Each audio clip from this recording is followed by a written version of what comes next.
우리 옆 사람하고 인사하겠습니다. 2017년 유종의 미를 거둡시다. 자, 이제 올해도 일주일밖에 남진 않았습니다. 잘 마무리하고 계시죠? 이 지긋지긋한 2017년 빨리 지나가고 새 마음으로 새해를 맞이하겠다. 그런 마음 가지면 안 된다고 말씀을 드렸어요. 이 지금의 마무리를 잘한 자가 내일의 희망이 있는 것이지, 오늘 막 이렇게 지나가고 내일을 하면 잘할 것 같아요? 아니에요. 내년도 똑같이 반복될 수밖에 없다 그랬어요. 그래서 우리는 항상 우리에게 주어진 그 끝 마무리를 잘 해야 됩니다.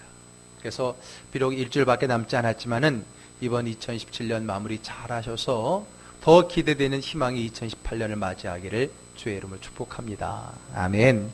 자, 그래서 우리는 2017년을 잘 마무리하기 위해서 인생의 어려움을 잘 극복하고 해결해서 결국에는 해피엔딩으로 끝났던 성공의 여러 성경의 인물들에게서 그 원리를 배워가고 있습니다.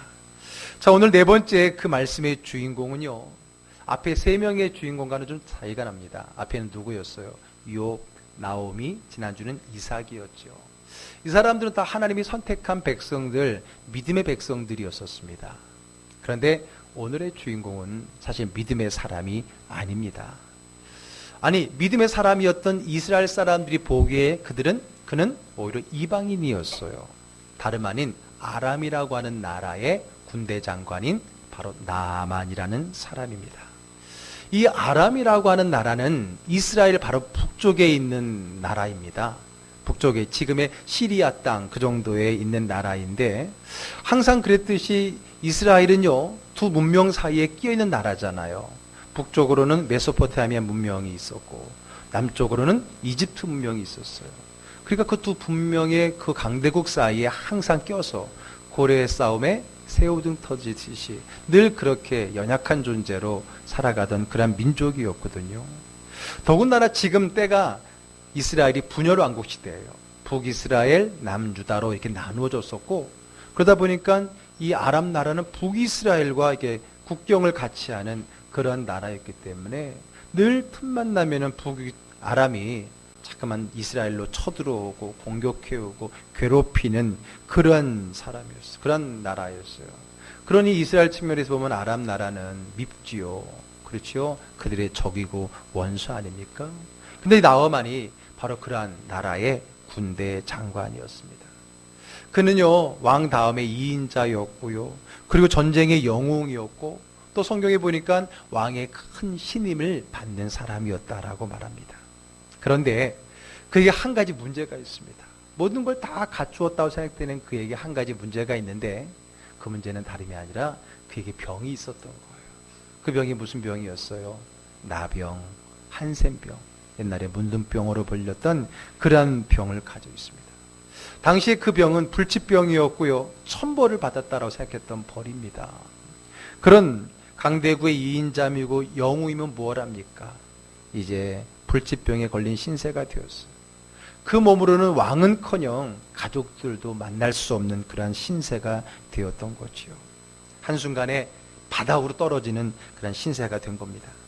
그런데 바로 그때 그에게 하나의 희망의 소식이 들려옵니다. 그 소식을 전해준 사람은 다름이 아니라 그의 집에, 정확히 말하면 자기 아내가 부리는 몸종입니다. 그 몸종은 전에 나아만이 북이스라엘을 침략해갖고 해코지라고 다니면서 그때 빼앗아 왔던, 그때 데리고 왔던 포로들 가운데, 즉 노예 가운데 한 명이었어요. 그들 가운데 어린 소녀 하나를 데려다가 노예로서 자기 아내의 몸종으로 삼고 있었던 것이거든요.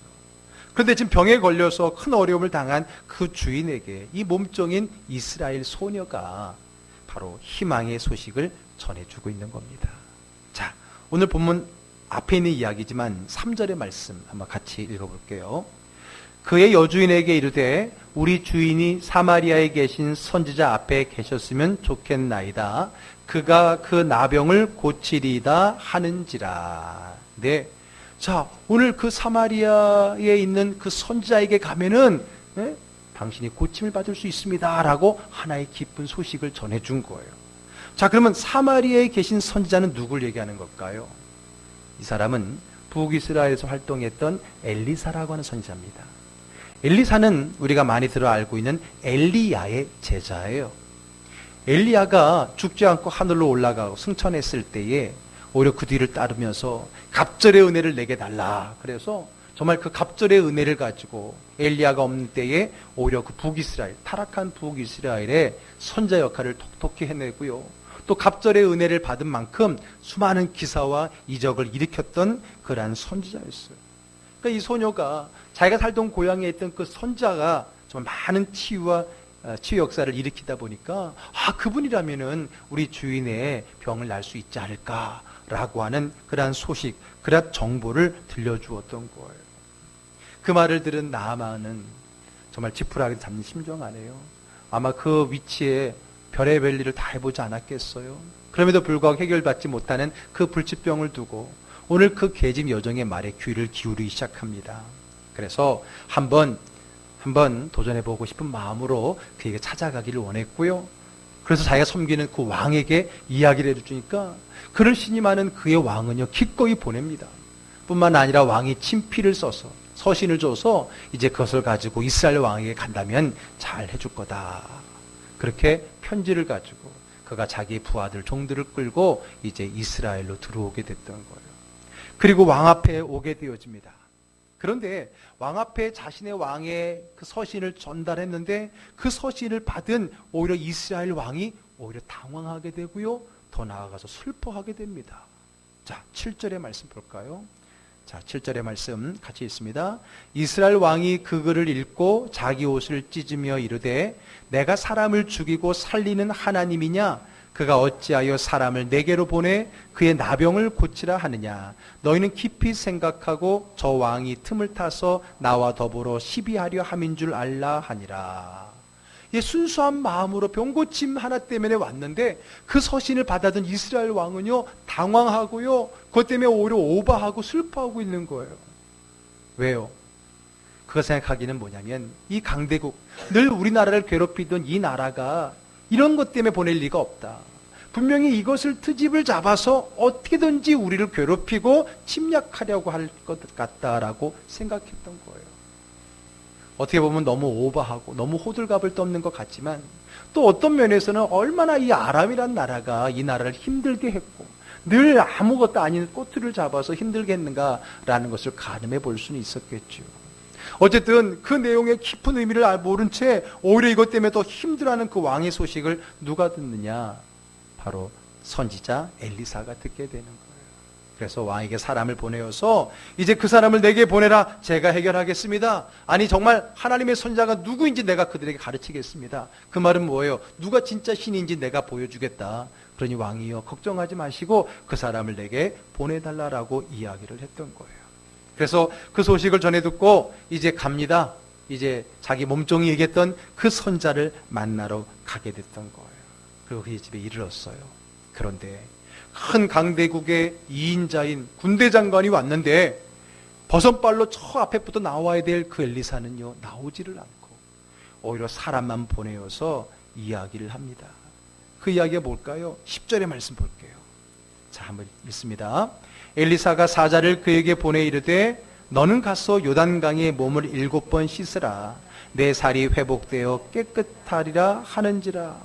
아니 내용은 그렇다 치더라도 지금 사람이 왔는데 더군다나 그 사람은 이 나라가 무서워하는 큰 강대국의 2인자 전쟁 영웅, 이 나라를 한 번에 마음만 먹으면 다 멸절시킬 수 있는 그 군대 장관이 왔는데 나와보지도 않고 와서 허리를 굽히지도 않고 오히려 사람을 시켜서 말을 하고 있는 거예요. 또 볼까요? 11절 말씀 읽어볼게요. 나아만이 노하여 물러가며 이르되 내 생각에는 그가 내게로 와서 그의 하나님 여호와의 이름을 부르고 그의 손을 그 부위에 흔들어 나병을 고칠까 하였도다.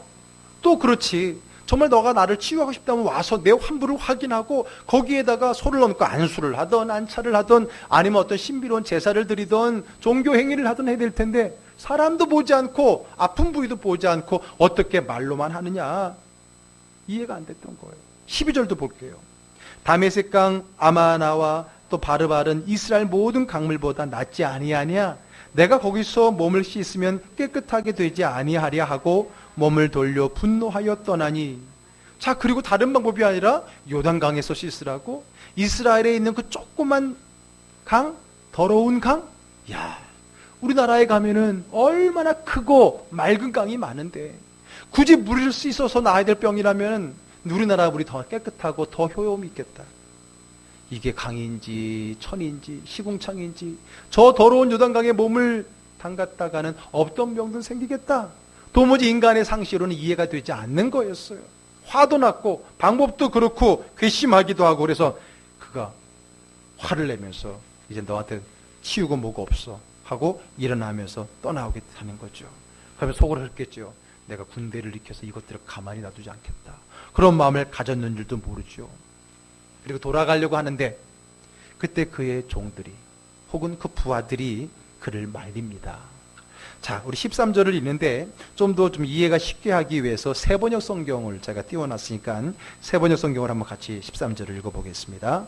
그러나 부하들이 그에게 가까이 와서 말하였다. 장군님, 그 예언자가 이보다 더한 일을 하라고 하였다면 하지 않으시겠습니까? 다만 몸이나 씻으라는데 그러면 깨끗하여진다는데 그것을 못할 까닭이 어디 있습니까? 예. 장군님, 지금 아쉬운 게 누굽니까? 우리 아닙니까? 장군님 아닙니까?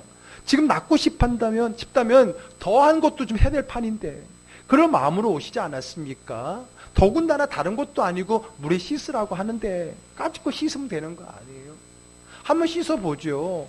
만약에 씻었는데도 불구하고 안 나면 그때 가서 화풀이를 해도 될 텐데 굳이 그럴 필요가 있겠습니까? 그와 함께 간 종들 혹은 그 부하들이 그렇게 만류를 했어요. 그래서 어떻게 했어요? 그 말을 듣고 그가 못마땅하지만 그 더럽고 작은 그 요단강에 몸을 담궈 씻습니다. 몇 번 씻으라 그랬어요? 7번. 7번 씻었어요.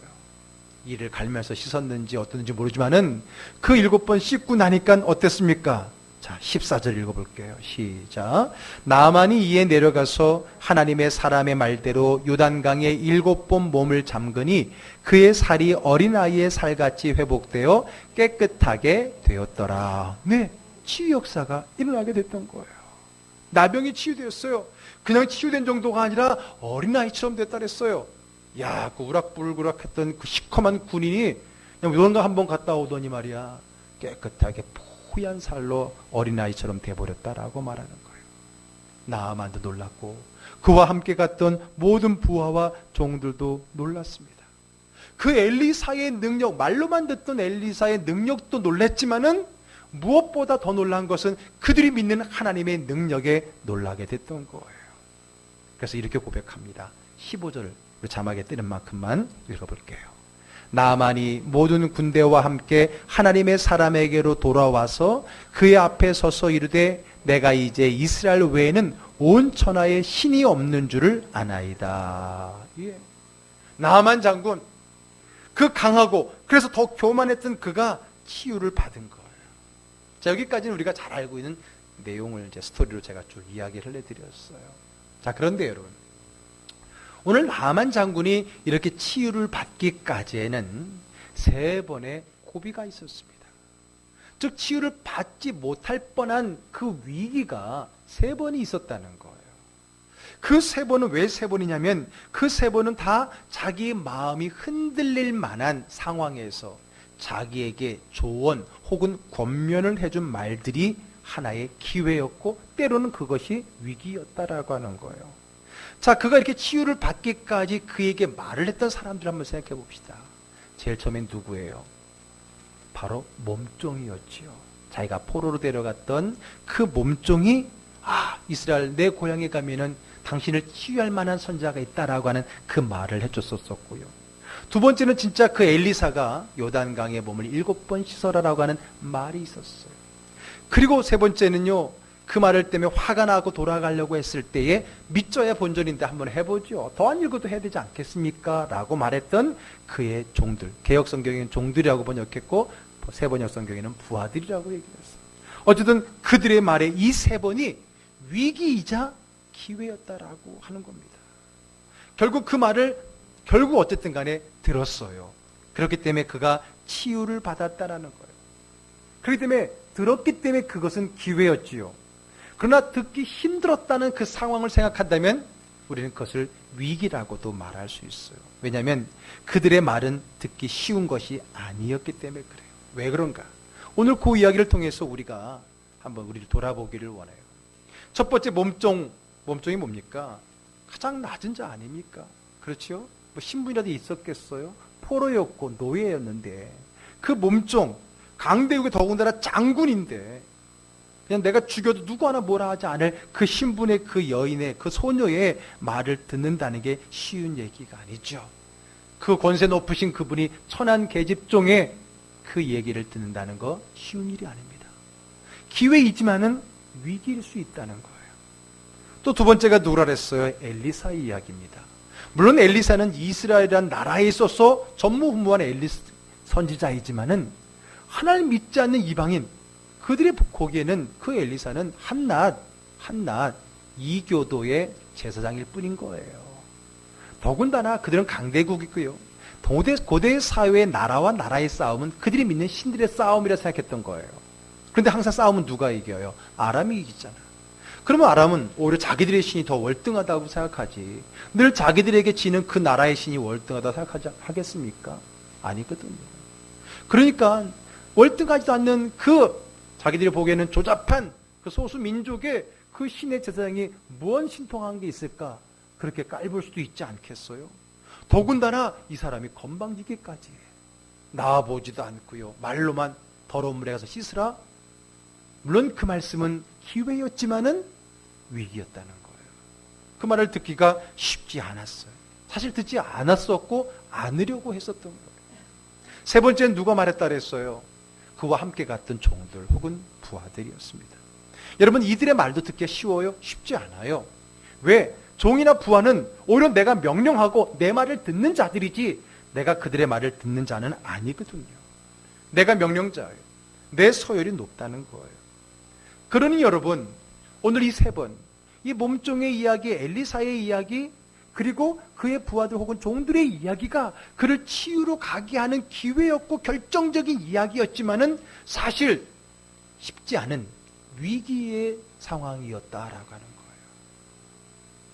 여러분 우리를 돌아볼게요. 나는 뭐 나만 같은 뭐 권력도 없고 신분도 그러니까 나는 뭐 그렇진 않겠지라고 생각하면 안 됩니다. 여러분 이것은 신분이 높고 낮음과 상관없이 모든 사람에게는 이런 관계가 다 있다라고 하는 거예요. 우리는 군대 장관은 아니지만 이런 관계의 사람이 다 있다는 거예요. 볼까요? 몸종이라고 하는 건 뭐예요? 여러분들이 종이 있지는 않잖아요. 그러나 몸종은 우리에게 어떤 사람을 이야기하는 걸까요? 나보다 약한 사람, 나보다 못한 사람들. 또 엘리사라고 하는 사람은 어떤 사람일까요? 이 사람은 내가 보기에 교만한 사람, 건방진 사람, 내가 별로 신뢰하지 않는 사람일 수 있어요. 또 그들에게 있어 부하, 종들은 누굴까요? 내가 부리는 사람, 내 아랫사람, 직장으로 본다면, 또 가정으로 본다면, 또 우리나라 사회는 굉장히 이 나이 서열이 중요하잖아요. 몇 살이냐 물어보잖아요. 몇 학번이냐 물어보잖아요. 몇 년생이 뭐냐, 띠가 뭐냐 물어보는 건 뭐예요? 이미 우리 안에는, 특히 동양의식 안에는 이 서열의식이 있다라고 하는 거예요. 그러니까 여러분 우리가 나만만큼의 권력을 갖고 있지 않더라도 우리는 적어도 다 이 세 가지의 분류의 관계 사람들은 다 있다는 거예요. 나보다 못한 사람, 내가 보기에 좀 건방지고 교만하고 별로 좋아하지 않는 사람, 또 나보다 아랫사람은 다 누구에게나 있기 마련이라고 하는 거예요. 그렇다면 우리도 그런 관계 속에서 기회이냐 위기냐의 갈등을 가질 수 있게 된다라고 하는 겁니다. 그러면 우리가 어떻게 그들의 말을 잘 들을 수 있을까? 그들을 통한 하나님의 음성을 어떻게 잘 들을 수 있을까? 여기에 우리 해피엔딩에 대한 또 다른 답이 있는 거예요. 여러분 우리는 이미 잘 알려진 지혜자라든지 내가 존경하는 사람, 누구나 다 인정하는 사람, 상급자, 그런 사람들의 말은 잘 들어요. 잘 들어요. 강자에게는 약해 우리가. 그런데 그렇지 않은 사람들의 말은 우습게 여기고요. 잘 새겨듣지를 않아요.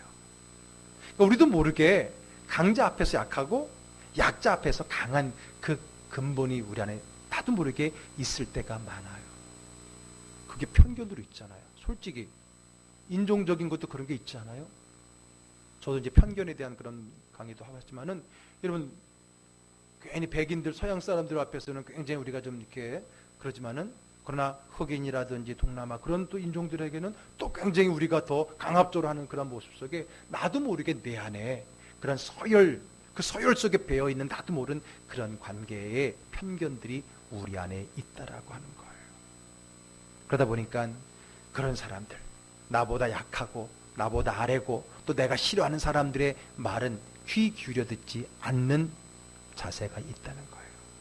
더군다나 나보다 못하는 생각이 드는 사람, 내가 싫어하는 사람, 내가 무시하는 사람들의 말을 듣지 않는 거예요. 나의 관계에 대한 편견이 나를 향한 지혜를 차단하는 경우가 있고, 다른 사람과의 관계에 대한 편견이 그를 통한 하나님의 기적과 은혜를 차단해버릴 때가 있다라고 하는 겁니다. 이런 말이 있잖아요. 어린아이에게도 배울 게 있다고요. 또 이런 말이 있잖아요. 제가 자주 듣는 말, 아내 말을 들으면 자다가도 떡이 생긴다. 우리 남자들 잘 듣지 않아요? 전 자주 들어갖고 그런 말이 있잖아요. 네, 그럼 자주 듣는다는 것은 그럼에도 불구하고 잘 안 듣는 얘기겠지요. 어쨌든 우리도 모르게 그렇게 상대방의 관계와 그것에 대해서 선입견 때문에 잘 말을 들으려 하지 않을 때가 많이 있다는 거예요. 우리는 잘 새겨 듣질 않아요. 그러면서 우리는 많은 기회와 그리고 많은 축복의 기회를 잃어버리고 있는지 모릅니다. 하나님 말씀은 더 그렇죠. 하나님 말씀, 설교 말씀은 오늘 말씀의 제목처럼 제발 잘 새겨 들어야 되는 거예요. 시편 119편 105절의 말씀 읽어볼까요? 주의 말씀은 내 발의 등이요 내 길의 빛이니이다. 예, 그래요. 하나님 말씀이야말로 정말 새겨 들어야 될 말씀이잖아요.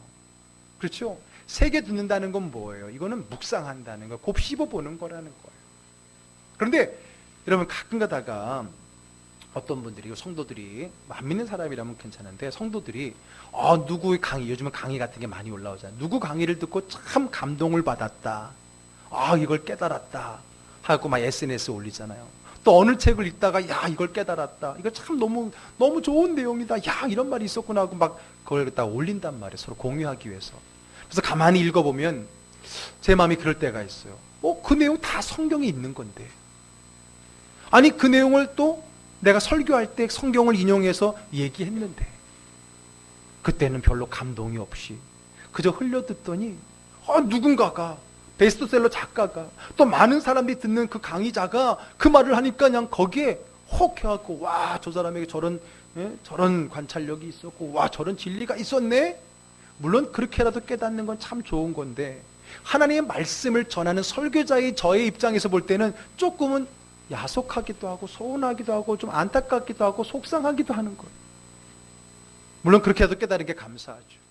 그러나 그런 깨달음은 다 하나님 말씀 가운데 있었고 또 하나님의 말씀의 설교를 통해서 충분히 전달되었는데 그때는 아무런 반응이 없더니, 그랬을 때 그래서 이게 질투인지는 모르겠지만은 선한 그런 마음에 안타까울 때가 있는 거예요. 그 말은 뭐냐면 이미 우리가 깨달았고 이 세상에 살아가야 될 모든 진리는 하나님 안에, 말씀 안에 있다는 거예요. 그런데 우리는 그 말씀을 무시한 채 그저 사람들이 좋아하는 사람, 내가 좋아하는 사람을 통해서만 그 이야기를 들어야 영향력을 끼친, 물론 그렇지 않을 수밖에 없지요. 그러나 우리가 한번 돌이켜보자는 거예요. 바쁜 시대, 요즘 특히 책 읽기 쉽지 않은 시대에 많은 책을 읽을 시간이 없다면 우리는 성경만큼은 놓치지 말아야 됩니다. 시간이 없어서 다 못 읽는다면, 많은 책을 읽을 수 없다면 저는 여러분들에게 한 권의 책, 성경을 읽기를 추천해 드립니다. 아멘. 왜? 이 책은 다른 모든 책에서 말하고자 하는 그 모든 내용을 이미 담고 있기 때문에 그런 거예요.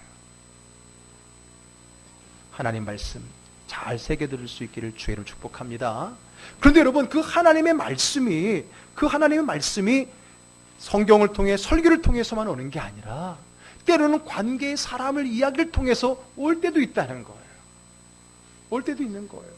하나님이 누군가를 통해서 말하는 거예요. 꼭 목회자를 통해서 말하는 것이 아니라 가족을 통해 말할 수 있고 이웃을 통해 말할 수 있고 또 옆 사람, 우리 믿음의 이웃을 통해서도 말할 수 있는 거예요. 그리할 때 그 말씀이 그 사람과의 관계의 편견 때문에 무시되어서는 안 된다는 거죠. 오늘 나아만이 그 세 개의 그 과정의 그 고비를 그 편견 때문에 놓쳐버렸다면 그는 치유받지 못했을 거예요. 그러나 우여곡절이긴 하지만은 그 말을 결국은 새겨 듣고 그 말대로 했기 때문에 결국은 그가 결국은 그의 삶의 굴곡의 마지막 해피엔딩이 될 수 있었던 거라고 하는 겁니다. 단순히 치유를 받는 정도가 아니라 그 뒤의 내용을 보게 되면 그가 돌아가서 또 하나님 앞에 예배하겠다는 그 신앙의 결단까지 이루어지는 것을 볼 수 있습니다. 그러므로 여러분, 나중 가서 그때 그 말을 들을 걸 하고 후회하지 않는 인생이 되려면 우리는 하나님의 말씀을 잘 들어야 되고요, 때로는 남의 말도 잘 들어야 돼요. 그러려면 먼저 겸손해야 됩니다. 겸손해야 돼요. 그리고 관계의 편견을 깨야 됩니다. 잘 들어보세요. 나와 관계가 안 좋다고 그의 말은 무조건 다 틀린 게 아니에요. 우리나라 정치 보면 여당과 야당. 그러면 그 내용과 상관없이 무조건 상대방이 말한 건 틀린 거야. 뭐 내용이 중요하지 않아. 내가 생각했던 거라도 상대방, 내가 내 반대편이 얘기한 거면 그건 틀린 거야. 이건 잘못된 거잖아요. 나보다 어리다고 다 모르는 게 아닙니다. 나보다 낮은 자리에 있다고 내가 더 많이 아는 게 아니에요. 사실 제가 학창시절 때까지는 선배가 좀 더 많이 알고 좀 더 앞서간다는 생각을 했어요. 그때 당시로는. 같이 배우는 과정이니까 그래도 좀 더 1년 더 배운 친구가 더 알 수밖에 없지요. 그런데 요즘 이제 학교를 졸업하고 나면 사회에 가게 되면 그다음부터는 이거는 나이 순위 아니에요. 경력 순위 아니에요. 그렇죠? 그걸 인정해야 돼요. 아직도 그걸 인정하지 못하면 결국 이 세상을 잘 살아갈 수가 없지요. 특히 신기술은 오히려 젊은 친구들이 더 잘 알아요. 그걸 인정할 수 있어야 돼요. 그래야 그 진리를 받아들일 수 있는 거죠. 우리의 그런 잘못된 편견, 고집, 잘못된 서열의식이 결국은 하나님의 음성을 놓치고 하나님의 기적의 기회를 놓쳐버릴 수 있다는 거예요. 진흙 속에 진주를 찾아낼 줄 아는 자들이 돼야 돼요. 내 삶에 던져지는 무수한 생명의 말씀을 잘 새겨들을 수 있어야 된다는 겁니다. 오늘 말씀의 제목이 새겨들으라 그러면 될 텐데 얼마나 제가 한이 맺혔으면 앞에다가 제발, 오늘 설교 제목이 제발 새겨들으라. 여러분, 하나님의 말씀을 잘 새겨듣기를 주의 이름으로 축복합니다. 아멘. 여러분, 매주일 빠지지 않고 예배 나오면 1년에 쉬운 2번의 설교를 들어요. 그런데 여러분, 쉬운 2번의 설교의 말씀을 들었는데 과연 여러분들의 삶은 어떻게 변했습니까? 잘 듣는다는 게 뭐예요? 소리를 듣는다는 거예요? 아니잖아요. 우리 아이들이 말을 안 듣는다는 것은 뭐예요? 소리를 안 듣는 게 아니라 그대로 행하지 않는다는 게 말을 안 듣는 거라고 그러잖아요. 그러므로 말을 잘 들으라는 건 뭐예요? 그 말대로 살라는 것 아니에요. 여러분, 우리가 52주 52번의 설교, 큰 주제는 12개입니다. 지난주에 여러분들의 설교를 제가 처음으로, 제 목회 세월에 처음으로 저 설교를 1년치를 쭉 나눠주면서 여러분들이 한번 평가라기보다는 여러분들의 반응을 좀 보기 위해서, 또 새롭게 여러분들이 또 듣고 싶은 주제가 있는가를 해서 설문을 나눠드렸는데 다 만족해서 그런지 뭐 3장밖에 안 들어왔어요. 사실 뭐 설교에 대해서 어떤 거 한다는 게 쉽지 않죠. 그렇다고 평가를 하라는 건 아니었지만은 어쨌든 여러분, 저는 그런 생각을 합니다. 우리가 매주 다른 주제를 들으면 참 힘들어요. 너무나 헷갈리고 그럴 수 있어서 우리는 그래도 시리즈로 한 달에 한 주제를 가지고 설교를 해서 1년이면 12주제를 가지고 하는데 과연 여러분들은 그 주제만큼의 변화가 일어나고 있느냐는 거죠. 왜 그럴까요? 설교 말씀은 그저 예배 시간에 잠시 흘려듣고 마는 것으로 끝나버리기 때문에 그래요. 하나의 예전으로서 버티긴지는 모르겠지만 그렇게 지나버리기 때문에 그것을 가지고 삶을 적용하지 않기 때문에 우리는 설교를 그렇게 많이 들고 예배를 많이 듣고 설교를 들어서 우리는 그 말씀대로 변화되지 않고 있다는 거예요. 이게 딜레마인 거예요. 이게 딜레마예요. 그러므로 여러분, 다른 거 없어요. 우리가 하나님 앞에 주일마다 받은 그 말씀을 가지고, 그 한 말씀을 가지고 일주일을 살면 돼요. 그리고 돌아와서 또 한 주간 살 말씀을 기다리면 되는 거고 받으면 되는 거예요. 그러면 우리의 삶은 나도 모르게 우리의 믿음은 성장하게 되어 있는 거예요. 성숙하게 되어 있는 거예요. 그런데 우리가 수년, 수십 년 그 예배를 드리고 말씀을 들었음에도 불구하고 여전히 그 자리에 오히려 후퇴되고 있다면 뭔가 문제가 있는 거 아니냐. 그러므로 여러분들에게 먼저 말씀을 드립니다. 제발 잘 새겨 들으십시오. 하나님의 말씀을 잘 새겨 들으시기를 주의 이름으로 축복합니다. 또 하나님의 말씀이 강단에서뿐만 아니라 누군가를 통해서 내게 임할 수 있다는 그 마음을 오픈해 놓아야 돼요. 관계의 편견 때문에 하나님이 내게 주신 그 말씀을 놓치는 일이 없기를 주의 이름으로 축복합니다. 그래서 여러분, 하나님 말씀으로 또 하나님 말씀이 들려오는 그 길에 늘 귀를 열어놓고 늘 말씀대로 행하다가 오늘 이렇게 해피엔딩, 유종의 미를 거두는 믿음의 인생이 되어지기를 주의 이름으로 축복합니다. 아멘. 여러분, 이제 일주일밖에 남지 않다 그랬어요, 올해가. 그래서 여러분, 몇 년치 따질 것도 없어요. 여러분, 이제 1년치, 우리 1년 동안에 받았던 하나님의 말씀을 잘 한번 기억해 보세요. 우리 송구영신 예배, 즉 올해 시작하면서 받았던 말씀도 있잖아요. 기억하고 있어요? 무슨 말씀인지? 무슨 기억은 1월 달에 한번 쳐다봤다고 안 본 지 오래됐지. 그렇죠? 늘 주신 말씀 마음에 새기고 그 말씀 묵상하며 그 말씀 붙들고 살아가면 여러분들의 마무리, 유종의 미, 하나님이 주시는 천 축복의 마무리가 있게 될 것입니다. 이제 얼마 남지 않은 2017년 마무리, 하나님 내게 주신 말씀을 다시 한번 새기면서 그 말씀에 혹은 부족한 부분에 실천이 없었는가 돌이켜보면서 그 말씀을 행하다가 큰 은혜 가운데 마무리하고 새로운 희망의 해를 맞이하는 저와 여러분 되기를 주의 이름으로 축복합니다. 기도하겠습니다. 하나님, 오늘 우리에게 주신 말씀을 통해서